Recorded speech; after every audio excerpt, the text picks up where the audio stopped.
जय भोलेनाथ। ओम नमः शिवाय। हर हर महादेव। मैं हूँ रीना और आप सभी का हमारे चैनल सुविचार विद रीना में बहुत बहुत स्वागत है। आप सभी का दिन शुभ और मंगलमय हो। भोलेनाथ की कृपा आप और आपके परिवार पर हमेशा बनी रहे। आप सभी की मनोकामनाएं पूर्ण हो। आज आप सुनिए फाल्गुन मास महात्म्य का अध्याय 19। श्री मार्कंडे जी कहते हैं, नर्मदा के उत्तर अनंतपुर नामक एक स्थान है जहाँ सब पापों का हरण करने वाला अनंत सिद्धि नामक लिंग है। उस अनंत में ही वेश वर्ण तीर्थ, कबीर तीर्थ, धनगढ़ तथा और भी बहुत से उत्तम व्रत का पालन करने वाले महर्षि रहे थे, जो तपस्या करके इस नर्मदा तीर्थ के महात्म्य से स्वर्गलोक को प्राप्त हुए हैं। ऋषियों में श्रेष्ठ वाल्मीकि जी ने भी इसी तीर्थ के प्रभाव से ब्रह्मा तेज से संपन्न शरीर प्राप्त किया था। इवाक, कुवल, यास व दिलीप, नहुष, वेणु, राजा ययाति, अजपा और हैं ये तथा अन्य भी बहुत से राजाओं ने अनंतपुर में निवास किया है। इस अनंतपुर के क्षेत्र में ही नर्मदा के तट पर जो भगवान महेश्वर निवास करते हैं, उनका विधि पूर्वक पूजन करने से वे सभी नरेश स्वर्ग लोक को प्राप्त हुए हैं।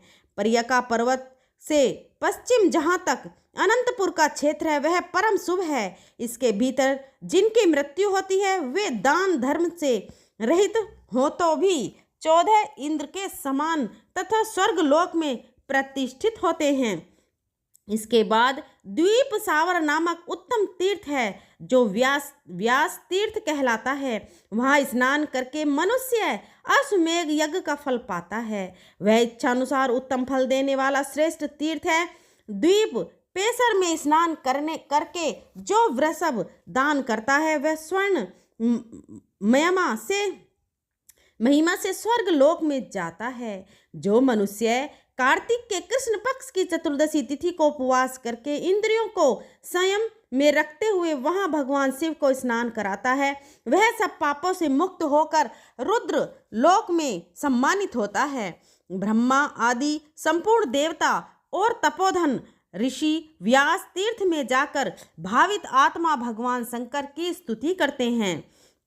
दूसरे भी जो सिद्ध, गंधर्व, किन्नर और नाग आदि हैं, वे नाना प्रकार के स्तोत्रों से भगवान शंकर की स्तुति करते हुए कहते हैं कि जिनके हाथ में शक्ति है, जिनके समान शक्तिशाली वीर दूसरा कोई नहीं है, समस्त देवताओं द्वारा आराध्य और पूजित सुरश्रेष्ठ भगवान भूतनाथ, जिसको चाहे ऊंचा उठा सकते हैं और जिसे चाहे अवगणित में डाल सकते हैं, जिनके एक बाण से त्रिपुर भस्म कर दिया गया, जिनके ललाटवर्ती नेत्र द्वारा देखने मात्र से कामदेव भस्म हो गया और जिन्होंने अपने श्रेष्ठ त्रिशूल से अंधकासुर को चीर डाला, उनके साथ कौन विरोध कर सकता है।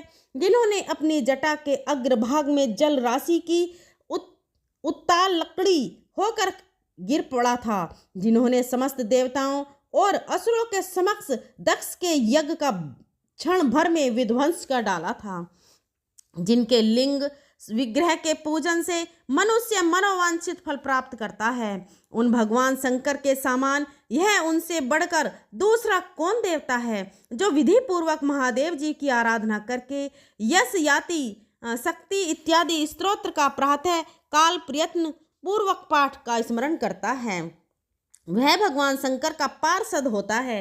जो इस स्तोत्र का महादेव जी के पास पाठ करता है, उसके ऊपर व्यासस्वर शिव तथा नर्मदा नदी दोनों ही प्रसन्न होते हैं। इसके बाद उत्तम व्रत का पालन करने वाले मुनियों तथा व्यास जी ने नर्मदा तट पर पितरों का श्राद्ध किया और यहाँ श्राद्ध करने से पितृ गण 12 वर्ष तक तृप्त रहते हैं। श्री मार्कंडे जी कहते हैं, राजन, व्यास तीर्थ के अतिरिक्त एक दूसरा परम पुण्य तीर्थ है जो सब पापों का नाश करने वाला है।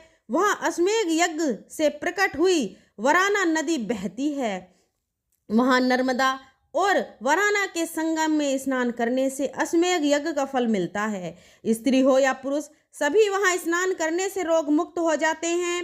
तिरापुरी के पूर्व भाग में दक्षिण दिशा की ओर सब लोकों पर अनुग्रह करने के लिए भगवान शंकर विराजमान हैं। अतः विद्वान पुरुष से शिव क्षेत्र कहते हैं।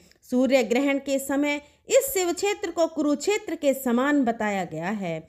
कुरुक्षेत्र में 85 तीर्थ हैं और यहाँ भी उतने ही हैं। इस क्षेत्र में देवेश्वर भगवान मधुसूदन भी उत्पल्लावर्त नाम से निवास करते हैं, जिनके सहस्त्र मस्तक हैं। भगवान श्री हरि महादेव जी और तीसरी नर्मदा नदी, यह तीनों इस क्षेत्र के परम आराध्य देवता हैं।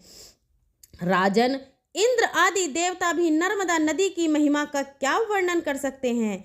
वहां स्नान करने से तो मनुष्य का फिर इस संसार में जन्म नहीं होता। उक्त स्थान में देव देव महादेव के पूजन से मनुष्य गणपति पद को प्राप्त होता है। उस तीर्थ में प्रकट हुए शंख चक्र गदाहारी भगवान विष्णु की ब्रह्म इंद्र आदि देवताओं द्वारा उपासना की जाती है और श्री विष्णु के क्षेत्र में मृत्यु को प्राप्त हुए कीट पतंग आदि भी हरि धाम को चले जाते हैं।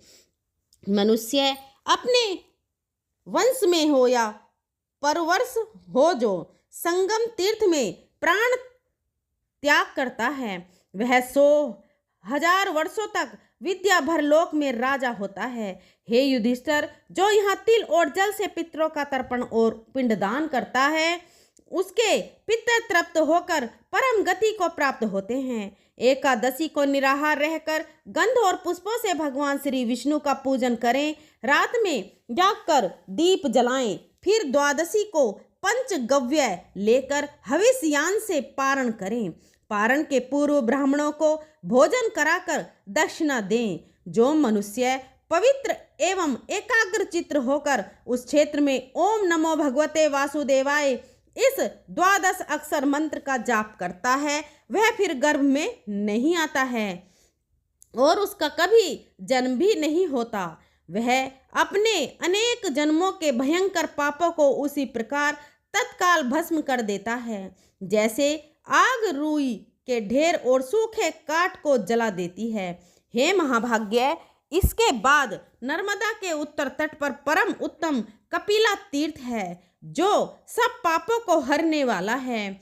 पुरुष हो या स्त्रियां, यदि वे जितेंद्रिय होकर उस तीर्थ में स्नान करने के बाद देवताओं और पितरों का तर्पण करते हैं, तो तीनों ऋणों से मुक्त हो जाते हैं। उस तीर्थ में ब्राह्मणों को भोजन कराकर मनुष्य परम गति को प्राप्त होता है। उसके बाद नर्मदा के उस उत्तर तट पर तिरुपुरा नामक विख्यात एक उत्तम तीर्थ है, जो तीनों लोकों में प्रसिद्ध है। हे भारत, वहाँ 1.25 तीर्थों का निवास है। उस तीर्थ में 1108 स्वयंभू शिवलिंग विद्यमान हैं। यह वही स्थान है जहाँ त्रिशूलधारी देवादिदेव महादेव ने त्रिपुरा को मार गिराया था। यहाँ देव महादेव के नाम और कीर्तन से तथा नर्मदा जी के जल द्वारा उनका स्नान और पूजन करने से ब्रह्मा हत्या नष्ट हो जाती है। गंध पुष्प धूप दीप तथा वैभव विस्तार से पूजन करने पर जो पुण्य होता है, उसकी गणना सहस्त्र वर्षों में भी नहीं की जा सकती। भगवान शिव के उद्देश्य से जब दान किया जाता है, तब उस दान का पुण्य असंख्य हो जाता है। हे राजन, वे मनुष्य धन्य हैं जो त्रिपुरारी में स्नान करके महादेव जी का दर्शन करते हैं। जो मनुष्य त्रिपुरारी में निवास करता है, वह साक्षात कैलाश में निवास पाता है। जो इच्छा या अनिच्छा से भी त्रिपुरारी में प्राण त्याग करता है, वह विमान द्वारा महादेव जी के परम धाम में जाकर वहाँ के दिव्य वैभव और उपभोग करता है। वहाँ देवेश्वर त्रिपुरारी शिव कोटि प्रसिद्ध देवताओं के साथ निवास करते हैं। इसलिए इस त्रिपुरारी क्षेत्र का शिव क्षेत्र कहा गया है। उसकी लंबाई चौड़ाई 2 कोस की है और इसी बीच में जिनकी मृत्यु होती है, वे शुभ गति को प्राप्त होते हैं। यही सब सिद्धियों को देने वाले गोकर्ण महादेव, बटेश्वर सिद्ध, लिंग कामेश्वर, अनंगेश्वर, कपोतस्वर, सर्वेश्वर, सोमनाथ, ब्रह्मेश्वर, शिव नारायण, सिद्धनाथ, चंद्रलिंग, सिद्धेश्वर, यज्ञेश, गायत्री लिंग तथा रोहिणी तीर्थ आदि हैं। विष्णु मरीज, मैंने विभा पुत्र तपस्वी सोनक तथा उग्र तपस्वी दुर्वासा आदि 5,000 सिद्ध त्रिपुरारी में निवास करते हैं। इस पुरी की स्तुति सहस्त्र वर्षों में भी नहीं की जा सकती। जिसमें कपिल मुनि का अवतार हुआ था, वह काल संजक स्वयंभू मनवंतर प्राप्त होने पर अयोध्यापुरी में महायशस्वी मनु नामक एक चक्रवर्ती राजा हुए थे। उनका जन्म सूर्य वंश में हुआ था। उन्होंने भगवान शंकर और विष्णु की आराधना करके अयोध्यापुरी प्राप्त की थी। जैसे कुबेर की अलकापुरी विख्यात है तथा जिस प्रकार इंद्र की अमरावती पुरी बड़ी मनोहर है, अयोध्या भी वैसे ही शोभा संपन्न थी। वहां रहकर महाराज मनु 7 द्वीप, 9 खंड तथा पर्वत, वन और कानों सहित समस्त पृथ्वी का पालन करते थे। एक दिन पूर्णिमा को एक पहर रात व्यतीत होने के बाद राजा के कानों में आकाश में विचर वाले विमानों की शुद्ध घंटियों का शब्द सुनाई पड़ा। उनमें संगीत और वाद की भी ध्वनि हो रही थी। वह सब देख और सुनकर राजा को बड़ा विस्मय हुआ। वे सोचने लगे, ये विमान किसके हैं जो मेरे ही भवन के ऊपर खड़े हैं? यह कितना साहसपूर्ण कार्य है। इस प्रकार सोच विचार में पड़े हुए राजा की वह रात्रि व्यतीत हो गई। सूर्योदय होने पर नैतिक धर्म कर्म का अनुष्ठान पूरा करके राजश्री मनु ने वशिष्ठ मुनि से कहा, हे मुनि महामुनि, यह मेरे महल के ऊपर किसके विमान हैं तथा यह किस कर्म के फल से या किस दान और नियम के पालन से प्राप्त होते हैं? क्षत्रिय वंश में उत्पन्न होकर जो पृथ्वी का शासन करता है, वह यज्ञों का अनुष्ठान करके माता और पिता के कुल को स्वर्ग लोक में पहुंचाता है। वास्तव में उसी राजा का जन्म लेना सार्थक है जिसके शासन में इस भूमंडल में पर किसी प्रकार का पाप कर्म नहीं हो पाता। दूसरे लोग तो केवल माता पिता का कलेश या दुख देने के लिए ही उनके पुरुष रूप से जन्म ग्रहण करते हैं। तब राजा मनु के ऐसा कहने पर वशिष्ठ जी बोले, हे महाभाग्य, क्योंकि उसके द्वारा धर्म की हानि होती है। नर्मदा तटी नदी के तट पर त्रिपुरा नामक से विख्यात एक वहां जिन लोगों ने यज्ञ, दान और होम आदि सत्कर्म किए हैं, उन्हीं के विमान महलों के ऊपर खड़े थे। महाराज, एकमात्र नर्मदा देवी ही ऐसी हैं जिन्होंने समस्त पापियों और दुराचार को स्वर्गलोक में पहुंचाया है। संसार समुद्र में डूबे हुए पाप से दूषित चित्त वाले जीवों को भी स्वर्ग लोक में पहुंचाने के लिए यह नर्मदा नदी दिव्य विमान स्वरूप है। महाभाग, ब्रह्मा, विष्णु और महादेव जी को छोड़कर दूसरा कोई एक मुख वाला पुरुष नर्मदा नदी के पुण्य का वर्णन नहीं कर सकता। नर्मदा तट पर किए हुए तप, दान और सत्कर्म के पुण्य की कोई भी गणना नहीं कर सकता। जम्मू द्वीप में जो जो तीर्थ और समुद्र हैं, उनमें से कोई भी नर्मदा नदी की समता नहीं कर सकते। पुण्य क्षेत्र में किया हुआ पाप वज्रलीप हो जाता है। यही बात धर्म के लिए भी है। वहाँ किया हुआ धर्म भी अक्षय होता है। यह जीवन चंचल है, क्षण भंगुर है, इसलिए मनुष्य कभी पाप न करे। राजा मनु ने नर्मदा के सुयश का वर्णन सुनकर अपने मंत्रियों, सदस्यों तथा सेवकों को आज्ञा दी, तुम सब लोग राज के सामग्री लेकर शीघ्र ही नर्मदा की यात्रा करो, विलंब नहीं होना चाहिए। इसके बाद राजा वेद वेता ब्राह्मणों के साथ देव दानव वंद त्रिपुरारी पुरी को गए। वहां रानियों तथा समस्त परिवार के साथ नर्मदा जी के जल का दर्शन करके वे जन्म भर के पापों से मुक्त हो गए।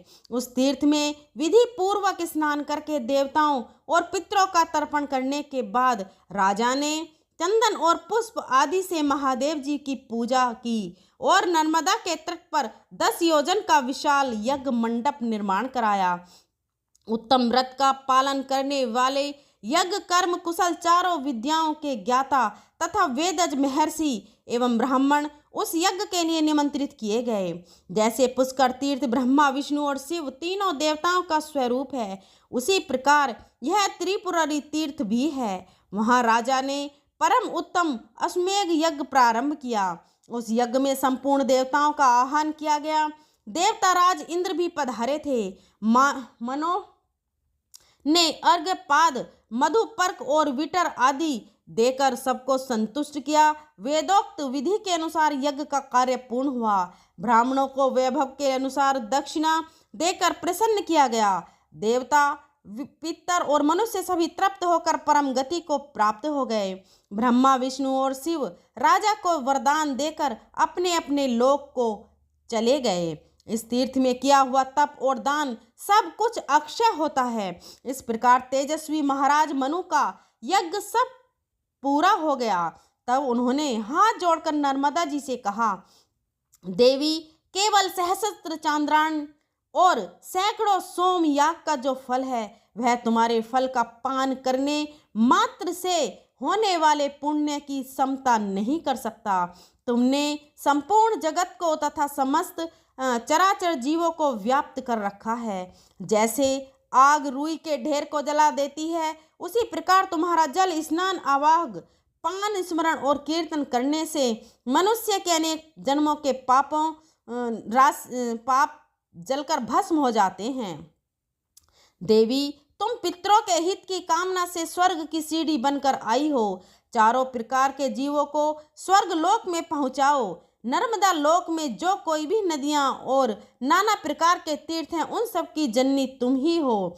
तुम पितरों का उद्धार करने वाली पराशक्ति हो। जैसे सूर्य और चंद्रमा का प्रभाव सब जीवों पर समान रूप से पड़ता है, जैसे बादल अन्य के पौधों और घासों पर समान रूप से जल की वर्षा करते हैं, उसी प्रकार तुम संपूर्ण विश्व पर समान रूप से स्नेह रखने वाली गौरवमयी माता हो। हे शुभे, ब्रह्मा और बृहस्पति जी सहस्र वर्षों तक लगे रहने पर भी तुम्हारे गुणों का पूरी तरह वर्णन नहीं करने में समर्थ हैं।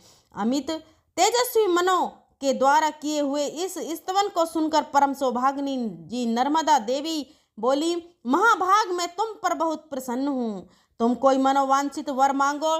तब महादेव देवी नर्मदा को नमस्कार करके राजा ने कहा, देवी, तुम संपूर्ण जगत को पवित्र करो और अयोध्या प्रदेश में अनेक नदियां प्रकट हो जाएं। देवलोक में गंगा आदि अनेकों सरिता बहती हैं। ऐसा सुना जाता है वे सब इस भूलोक में भी जिस प्रकार उतर आएं, वैसा कोई उपाय करो। तब नर्मदा देवी बोली, हे राजा, त्रेता के प्रथम भाग में तुम्हारे कुल में भगीरथ नाम से विख्यात एक राजा होंगे। वे इस लोक में गंगा जी को लाएंगे। त्रेता की द्वितीय भाग में इस भारतवर्ष के भीतर कालिंदी, सरस्वती, सरयू तथा महाभागा, गंडकी आदि नदियां भी प्रकट हो जाएंगी। तुम्हारे वंश में उत्पन्न भगीरथ के ही नाम पर सरिता में श्रेष्ठ गंगा जी भागीरथी कहलाएंगी। भागीरथी के ही समान उनका दूसरा नाम जनवी ही भी होगा। उक्त सभी नदियां कन्या द्वीप में प्रसिद्ध को प्राप्त होंगी। आज का अध्याय यही समाप्त हुआ। इसके आगे का वृतांत आप अगले अध्याय में सुनिएगा। चलिए अब सुनते हैं शिव चालीसा का पाठ। श्री गणेश गिरजा सुवन मंगल मूल सुजान, कहत अयोध्या दास तुम देव अभय वरदान। जय गिरजापति दीन दयाला, सदा करत संतन प्रतिपाला। बाल चंद्रमा सोहतनी के, कानन कुंडल नागफनी के। अंग गौर सिर गंग बहाई, मुंड माल तन छार लगाई। वस्त्र खाल बाघंबर सोए, छवि को देख नाग मुनि मोहे। मैं न मातु की होवे दुलारी, बाम अंग सोहत छवि न्यारी। कर त्रिशूल सोहत छवि भारी, करत सदा शत्रुन संहारी। नंदी गणेश सोहित कैसे, सागर मध्य कमल हैं जैसे। कार्तिक श्याम और गणराऊ, या छवि को कही जात न काऊ। देवन जब ही जाए पुकारा, तब ही दुख प्रभु आप निवारा। किया उपद्रव तारक भारी, देवन सब मिले तुम ही जुआरी। तुरत सनानन आप पठायो, लव निमेष मम मारे गिरायो। आप जलंधर असुर सहारा, सुयस तुम्हारा विदित संसारा। त्रिपुरासुर सन युद्ध मचाई, सब ही कृपा कर लीन बचाई। किया तफी भागीरथ भारी, पूर्व प्रतिज्ञा तासु पुरारी। दानिन मम तुम सम कोई नाही, सेवक स्तुति करत सदाही। वेद नाम महिमा तब गाई, अखत अनादि भेद नहीं पाई। प्रकट उठती मंथन में ज्वाला, जरे सुरासुर बहे विहाला। कीन दया तम करी सहाई, नीलकंठ तब नाम कहाई। पूजन रामचंद्र जब कीना, जीत के लंक विभीषण दीना। सहस कमल में हो रहे धारी, कीन परीक्षा तब ही पुरारी। एक कमल प्रभु राखे जोई, कमल नयन पूजन चह सोई। कठिन भक्ति देखी प्रभु शंकर, भये प्रसन्न दिए इच्छित वर।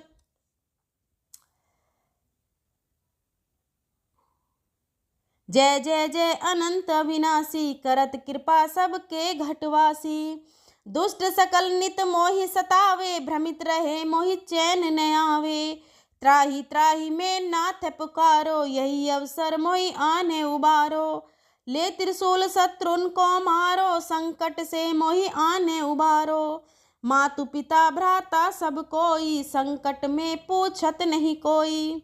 स्वामी एक है आस तुम्हारी, आए हरू अब संकट भारी। धन निर्धन को देत सदा ही, जो कोई जाचे वो फल पाही। स्तुति कही विधि करो तुम्हारी, क्षमौ नाथ अब चूक हमारी। शंकर हो संकट के नाशन, मंगल कारण विघ्न विनाशन। योगी यति मुनि ध्यान लगावे, नारद सारद शीस नवावे। नमो नमो जय नमः शिवाय, सुर ब्रह्मादिक पार न पाए। जो यह पाठ करे मन लाई, तापर होत है शंभु सहाई। ऋण के हो जो कोई अधिकारी, पाठ करे सो पावन हारी। दीनहीन कर इच्छा कोई, निश्चय शिव प्रसाद तेहि होई। पंडित त्रयोदशी को लावे, ध्यान पूर्वक होम करावे। त्रयोदशी व्रत करें हमेशा, ताके तन नहीं रहे कलेसा। धूप दीप नेवद चढ़ावे, शंकर सम्मुख पाठ सुनावे। जन्म जन्म के पाप नसावे, अंत्यवास शिवपुर में पावे। कहत अयोध्या आस तुम्हारी, जान सकल दुख हरऊ हमारी। नित नेम कर प्रातः ही पाठ करो चालीसा, तुम मेरी मनोकामना पूर्ण करो जगदीसा। मंगसर छठी हेमंत ऋतु, संवत 64 जान। स्तुति चालीसा शिव ही, पूर्ण कीन कल्याण, पूर्ण कीन कल्याण। शिव चालीसा समाप्त होता है। प्रेम से बोलिए भगवान भोलेनाथ की जय, माता पार्वती की जय। अगर आपको आज की कथा पसंद आई हो तो वीडियो को लाइक और अपने फ्रेंड और फैमिली में ज़रूर शेयर करिएगा और कमेंट बॉक्स में जय भोलेनाथ ज़रूर लिखिएगा। हमारे चैनल सुविचार विद रीना को सब्सक्राइब करें और बेल आइकन को प्रेस करें। आने वाली सभी वीडियो की नोटिफिकेशन आपको मिलती रहेगी। अगर मेरे बोलने में कोई त्रुटि हुई हो तो मैं हाथ जोड़कर क्षमा प्रार्थी हूँ। मिलते हैं अगली वीडियो के साथ, तब तक के लिए धन्यवाद।